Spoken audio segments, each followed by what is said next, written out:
શું કહેશો મણિધર નાગ દેવતાના આજે ઉત્સવ છે, 11મો પાટોત્સવ છે, કઈ રીતે તૈયારી કરી રહ્યા છો અને શું ભાવ છે? અમે જે અહીંયા મણિધર નાગ દેવતામાં બાજુમાં રહીએ પણ અમને અમારું ઘર કરતાં અમને મણિધર નાગ દેવતાનું મંદિર જ અમારું ઘર લાગે છે. અમે ઘરના કોઈ કામમાં અમને રસ હોતો નથી. સવારથી અમે તન મન ધનથી અમે નક્કી કરીએ દીકરાના લગ્ન હોય અને જેમ તૈયારી કરતા હોય એવી તૈયારી અમે મણિધર દાદાના મંદિર માટે કરીએ છીએ. આમ તો દરેક ઘરમાં એક દાદા હોય છે, પરંતુ અહીંયા તો બધાના દાદા મણિધર નાગ દેવતા છે. શું કહેશો? દાદાના દાદા બરાબર છે. એટલે અને અહીંયા શૂન્યમાંથી સર્જન અહીંયા બધા ભાઈઓએ કર્યું છે. બહુ સહકારથી અને બહુ સારી રીતે આ નિર્માણ કર્યું છે મંદિરનું. અને સાવ પતરા હતા એમાંથી આવો આલિશાન મોટો મહેલ બનાવી દીધો છે. એ પણ એ બધા સહકાર્યકર ભાઈઓનો જ આભાર છે. આ જગ્યાના રખોપા સ્વયં નાગ દેવતા કરે છે. હા બરાબર છે, નાગ દેવતા છે. અને અમને કંઈ પણ ઈચ્છા કંઈ પણ તકલીફ થાય તો અમે નાગ દેવતાના મંદિર આવીએ અને એક જ વાર પગે લાગીને જે કંઈ પણ કહીએ છીએ તો અમારું કામ સફળ થાય જ છે. એટલા માટે જ જ્યારે આજે આ 24મી તારીખનો આવતી હોય ત્યારે અમે અગાઉથી જ અમારે ઘરની તૈયારી કરી નાખીએ છીએ. અને અમે ઘરના અમારા માણસોને પણ કહી દઈએ છીએ કે 24મીનો દિવસ અમારો દાદા માટે છે, ઘર માટે નથી. એટલે સવારથી જ અમે તૈયાર થઈ અને જાનમાં આવી જઈએ છીએ.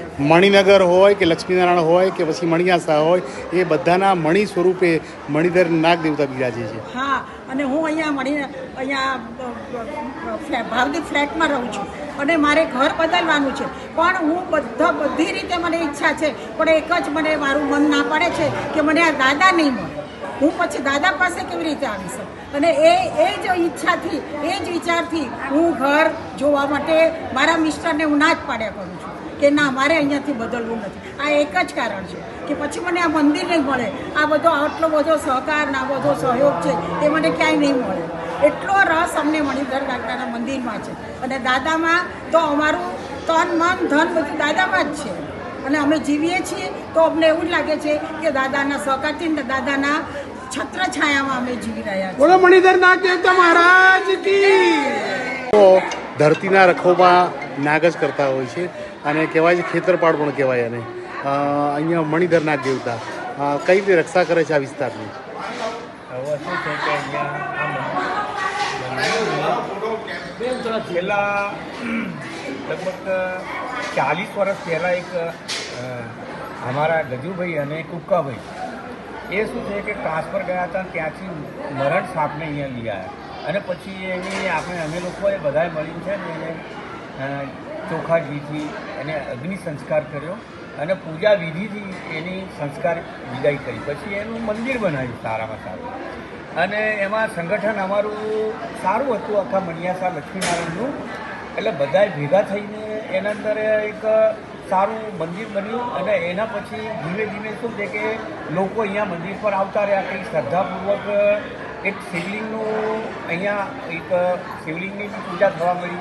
એના પછી એ ધીમે ધીમે મંદિર છે ને આજથી લગભગ 40 વર્ષ પહેલાંની વાત છે, તો એને ચાલવા મળ્યું. તો જેથી કરી લોકો શું છે શ્રદ્ધા મૂકે એક, અને પછી શ્રદ્ધા સફળ થાય, અને સફળ થઈને હમણાં સુધી એના પછી અમે એને મંદિરને જીર્ણોદ્ધાર કર્યો. આજે 11 વર્ષ થયા અમને, અને અમે દર વર્ષે એ મંદિરને એટલું મોટું કર્યું કે જે દિવસે મંદિર કમ્પ્લીટ થઈ ગયું એના પછી એનું અમે એક ઉત્સવ કરીએ છીએ. સવારે શોભાયાત્રા કાઢીએ છીએ, પછી હવન થાય છે, અને એ નિમિત્તે એ દિવસે અમે સાંજે લગભગ 8 થી 10 હજાર માણસનું ભોજન પ્રત્યે પ્રસાદ રૂપે બધાને આપીએ છીએ. એટલે આ રીતથી 11 વર્ષથી જે અમારા સ્વયંસેવકો આમાં લાગેલા છે, ગજુભાઈ અને કુકાભાઈ, એ શું છે કે બીજે ટેબલ રહેવા ગયા, અને ગજુભાઈ બી જતા રહ્યા ઉપર, અને કુકાભાઈ બી જતા રહ્યા. એના પછી અમે લોકો ચલાવીએ છીએ, અને 11 વર્ષથી સારી રીતે ચાલી રહ્યું છે. આજે બી અહીંયા ઉત્સવ છે સારામાં સારો, અને એનું રાવેદા મુજબ અમે દર વર્ષે જે કાર્યક્રમ કરીએ છીએ, અને એ રીતે આજ બી કાર્યક્રમ છે. અને વર્ષના અંદર જે મહાશિવરાત્રિ આવે, સાતમ આઠમ આવે, પછી આવા ઉત્સવો મોટા મોટા સારી રીતે અહીંયા ઉજવાય છે. તો મણિધર નાગદેવતાનો 11મો પાટોત્સવ અને સમગ્ર વિસ્તારમાં નાગદાદાની શોભાયાત્રા. સમગ્ર વિસ્તારમાં નાગદાદાનું મંદિર એટલે કે લક્ષ્મીનારાયણ અને મણિયાસા ગાર્ડનની વચ્ચે મણિધર નાગદાદાનું મંદિર આવેલું છે. એની શોભાયાત્રા આજે નીકળી હતી. પૂજા, હવન આદિ કર્મ કરી સરસ મજાનું ધાર્મિક કર્મ થયું, અને પછી હવે 6 વાગે ભંડારાની શરૂઆત થવાની છે. ખાસ કરીને જ્યાં લક્ષ્મીજીનો વાસ હોય છે ત્યાં નાગ દેવતા અચૂક એની રક્ષા કરવા આવતા હોય છે. અવશ્ય કીધેલું જ છે કે કુબેર ભંડારી હોય ત્યાં નાગદાદાનો વાસ અવશ્ય. શ્રી મણિધર નાગ દેવતા મહાદેવ. આમ તો દરેક ખેતરના રખોપા ખેતરપાળ તરીકે કે પછી ખેતલા દાદા તરીકે નાગ દેવતા રક્ષા કરતા હોય, પણ એમ ધરતીની પણ સ્વયં નાગ દેવતા જ રક્ષા કરે છે. અને ફણીધર પર એટલે જ કહેવામાં આવ્યું છે કે નાગેન્દ્ર હારાય તિલોચનાય ભસ્માંગરાકાર મહેશ્વરાય નિત્યાય શુદ્ધાય દિગંબરાય કશ્મય શિકારાય નમઃ શિવાય.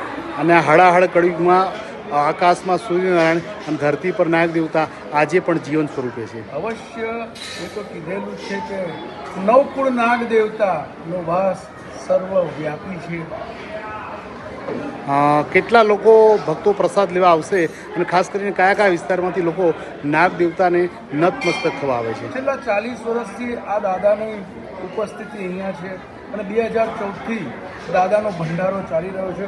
નજીકના કેટલાય વિસ્તારો કે જેમ કે Laxminarayan society, Maniyasa society, Chavala society, Balkrishna society, તેમ ગુજરાત હાઉસિંગ બોર્ડના ખોખરાથી લોકો આવે છે. બધા જ આ દાદાનો પ્રસાદમાં ખૂબ જ ભાવપૂર્વક 6 થી 7 હજાર માણસો અહીંયા ભાવિક ભક્તો દાદાના પ્રસાદનો લાભ લે છે. શું કહેશો પાટોત્સવ 11મો નાગ દેવતાનો? હા, મણિધર નાગ દેવતાનો 11મો પાટોત્સવ એટલો ધામધૂમથી ઉજવાય છે કે સવારે લગભગ 9 થી 11, 11:30 સુધી અમે એની યાત્રા રથયાત્રા તરીકે કાઢીએ છીએ. અને આપણા લક્ષ્મીનારાયણ એરિયા, મણિયાસા સોસાયટી આવી અંદર એટલી બધી સારી રીતે ઉજવે છે કે લોકો પોતાના સોસાયટીના નાકા ઉપર ઊભા રહીને અને આરતી અને એની પૂજા વિધિ પણ કરે છે, અને એ બધાને લાભ મળે છે. આ બધાને લાભ આપવાનું કારણ એક બી એવું છે કે સાંજે એ લોકો પ્રસાદ લેવા પણ અહીંયા આવી શકે, જેમને જાણ ખાતરથી અમે આ રથયાત્રા કાઢવામાં આવીએ છીએ. આ રથયાત્રા કાઢીએ છીએ ત્યારે એટલું ધામધૂમથી લોકો નાચતા ગાતા, બહેનો બધી ગરબા ગાતા આવી રીતે ત્યાં આગળ ફરતા હોય છે. અને બહેનો એટલી બધી ઉત્સાહની અંદર હોય છે કે પોતાના ઘરનું કામ છોડીને પણ આ રથયાત્રામાં જોડાઈ જાય છે, અને એમનો સાથ ને સહકાર મળે છે. ત્યારબાદ મંદિરે આવીને અમે જે હવન ચાલુ કરવાનું હોય છે એ હવન કરીએ છીએ. અમારા ટ્રસ્ટીઓ જે છે એ બધા એવા ભેગા થઈને કામ કરે છે કે અહીંયા ઘડી પબ્લિકને આનંદ થાય. આનંદની અંદર પણ જેને જે દાન પેટે આપવું હોય દાન બી આપી શકે છે અને દાન સ્વીકારીએ છીએ. આ દાન સ્વીકારવાનું કારણ શું છે કે આટલો મોટો અહીંયા ઉત્સવ કર્યો હોય તો એની અંદર કંઈ પણ જરૂર તો પડે જ.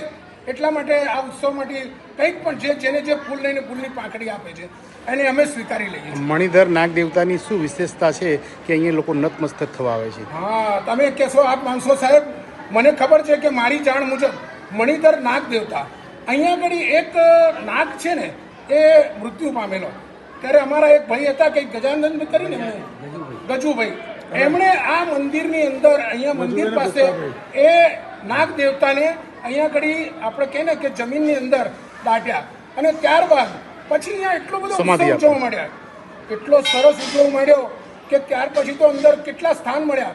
રામ મંદિર બનાવ્યું, કૃષ્ણ ભગવાનને બેસાડ્યા, માતા કયા માતા? હા, તુળજા ભવાનીના આવા મોટા મોટા સાઈ બાબા, ગણપતિ બાપા, હનુમાનજી દાદાને પણ બેસાડ્યા અને માતા શીતળા માને પણ બહાર બેસાડ્યા છે. એટલે લોકો ક્યાંથી અહીંયા ઘડી એવી રીતે દર્શન કરવા આવે અને જે ઉત્સવ શ્રાવણ મહિનાનો આખો શ્રાવણ મહિનો ઉજવાય, શીતળા સાતમનો દિવસ ઉજવાય, આવા ઘણા બધા જેટલા પણ તહેવાર હતો. દાખલા તરીકે ગઈકાલે પરમ દિવસે ગણપતિ હનુમાન જયંતિ ગઈ, હનુમાન જયંતિમાં એટલી સરસ રીતે ઉજવાઈ કે આખા એરિયાની અંદર નામ થઈ ગયું. એટલે આવા ઘણા બધા ઉત્સવો અહીંયા ઉજવાય છે. મણિધર નાગ દેવતા મંદિર તો ખરેખર આખા અત્યારે મણિનગર એરિયા શું હું તો કહું છું ને કે અમદાવાદની અંદર પ્રખ્યાત થઈ ગયું છે મણિધર નાગ દેવતા મંદિર. શું વિશેષતા છે શ્રી મણિધર નાગ દેવતાની? આ મંદિરમાં એક નાના પાયા રૂપે આજથી 50 વર્ષ પહેલા સ્થાપના કરી હતી અને એક નાગ દેવતા અહીંયા વળી તળાવમાં એ થઈ ગયા હતા તો લાયા હતા અને એમને અહીંયા સાચ્યા હતા મહિનાઓ સુધી. પછી ત્યાં દેહ એમને આપી એટલે નાની એમની દેવી બનાવી, પછી મહાદેવ બનાવ્યું અને નાના સ્વરૂપે હતું. સતત આજુબાજુ લક્ષ્મીનારાયણ મણિયાસા એના રહીશોની આમાં સતત છેલ્લા 40-50 વર્ષથી એમની શ્રદ્ધા અને વિશ્વાસ જોડાયેલો છે. નાના પાયા જે મંદિર હતું એ લોકોના પ્રયાસોથી અને લોકોના સહકારથી અમે એને આજે મોટા સ્વરૂપે આપ્યા છે અને આજથી 2014માં એક સાથે અમે 14 દેવી દેવતાની મૂર્તિની સ્થાપના અહીંયા કરી હતી. અને અહીંના વિશેષતામાં અમે કેવું છે કે આ પરિસરમાં જે પુરાણી મૂર્તિ હતી એ બધી જ મૂર્તિ અમે એ કરી છે. વિશેષમાં અમે શનિદેવ મહારાજ, આજકાલ લોકોને શનિદેવ દર્શન કરવાનું હોય છે અને ભવાની માતા જે એમ કહેવાય છે કે મહારાષ્ટ્રના કુળદેવી છે તુળજા ભવાની. અમદાવાદમાં એક જ મંદિર છે અને બહુ જોડે જ આ મંદિર મળે છે. અહીંયા આગળ અમારા મહારાષ્ટ્રની વસ્તીને ધ્યાનમાં રાખીને એમના કુળદેવી મંદિરનું બી મૂર્તિ સ્થાપિત કરી છે જેથી એમને પ્રસંગોપાત અહીંયા આગળ દર્શન કરી શકે અને એમની મનોકામના પૂર્ણ થાય. મને પરિચય આપો. મારું નામ રાજાશ્રી ક્ષત્રિય છે. હું છેલ્લા 50 વર્ષથી લક્ષ્મણ સોસાયટીમાં રહું છું. એટલે મારી જેટલી ઉંમર થઈ એટલે જ હું અહીંયા લક્ષ્મણમાં જ રહું છું અને અહીંયા આનો બહુ જોરદાર આનો ઇતિહાસ છે. શ્રી મણિધર નાગ દેવતા મંદિરનો એક નાની અમથી ડેરી શરૂઆત કરી હતી ગજુભાઈ, કુક્કાભાઈ એવા અનેક સ્વયંસેવકોએ કરેલું અને ત્યારબાદ ઘણા લોકોએ અહીંયા સપોર્ટ કર્યો. નાના નાના મંદિરથી મોટા મોટા મંદિર બનાવ્યા. ત્યારબાદ આપણે 2014માં આનું એક ભવ્ય નિર્માણ કર્યું જેમાં શ્રી મણિધર નાગ દેવતા મંદિર, ત્યારબાદ ખોડિયાર માતાનું મંદિર, ત્યારબાદ રામ દરબાર, તુળજા ભવાની, શનિદેવ, ગણપતિ દાદા, હનુમાનજી દાદા, બળિયાદેવ, સાઈ બાબા એવા અનેક દરેકની લાગણીનો એક સારી રીતે અહીંયા લોકો આવે. એમને એમ ના લાગવું છે કે હું દર્શન કરવા આવું છું તો મારા માટે જ છે એવું કંઈ નહીં. બધા જ દર્શન કરવા પ્રેમથી આવે છે અને અહીંયા જે લોકોએ નાનામાં નાનું જે દાન આપ્યું છે એ સર્વને એમ લાગ્યું છે કે ખરેખર આપણા આ લક્ષ્મીનારાયણ ગાર્ડનની અંદર શ્રી મણિધર નાગ દેવતા મંદિર જબરદસ્ત બન્યું છે. એટલે અને શ્રદ્ધા એવી રાખે છે કે જો દાદાને આગળ કોઈ બી આવશે ને તો એને પ્રેમથી એની પૂજા કરો તો તમને બહુ સારા ફળ આપે છે. હું મારી વિધિ કહું છું, મારો બિઝનેસ એક જ વર્ષમાં મેં અહીંયા કામ કર્યું હતું અને સીધો 4 ગણો બિઝનેસ મારો થઈ ગયો હતો. એટલે હું તો બહુ સારી રીતે માનું છું મારા મણિધર નાગ દેવતાને તેમજ અહીંયા આપણા ઘણા બધા સ્વયંસેવકો માને છે. જેવી રીતે આપણે અહીંયા અત્યારે લેટેસ્ટમાં લેટેસ્ટ બધા જે આપણા યંગ છોકરાઓ છે એ જે જબરદસ્ત સંગઠન કરીને કામ કરી રહ્યા છે. એટલે સંગઠનમાં કામમાં એવું છે કે કોઈને કંઈ કહેવું નથી પડતું. તમે અહીંથી સવારે 23 ધારો કે 24 તારીખે ભંડારો હોય તો 23 તારીખની રાતથી અહીંયા કામકાજ ચાલુ થાય. સ્વયંસેવકો કમસે કમ 50-100 જેટલા માણસો ભેગા થાય. ત્યારબાદ સવારે 9 વાગે વરઘોડો નીકળે એટલે લક્ષ્મીનારાયણ સોસાયટી, બાલકૃષ્ણ સોસાયટી, ત્યારબાદ લક્ષ્મીનારાયણ સોસાયટીથી Chavala society, Maniyasa society, 7 day school. ત્યારબાદ આપણી શોભાયાત્રા અહીંયા પૂર્ણ કરીએ છીએ. અને ત્યારબાદ સાંજે અહીંયા 6 થી 10 ભંડારો કરવામાં આવે છે. અને અહીંયા બહુ સારી રીતે કાર્યક્રમ અહીંયા. આમ તો લક્ષ્મીજી હોય ત્યાં નાગ હંમેશા એના મણિધર સ્વરૂપે એની રક્ષા કરે છે. લક્ષ્મી હોય જ્યાં વાસ હોય છે ત્યાં નાગનો પણ વાસ હોય છે. અહીં તો લક્ષ્મીનારાયણ પણ છે અને નાગ દેવતા પણ છે. લક્ષ્મી બી છે અને નારાયણ બી છે, બધા જ છે. કંઈ કહેવા જેવું જ નથી. લક્ષ્મી નારાયણ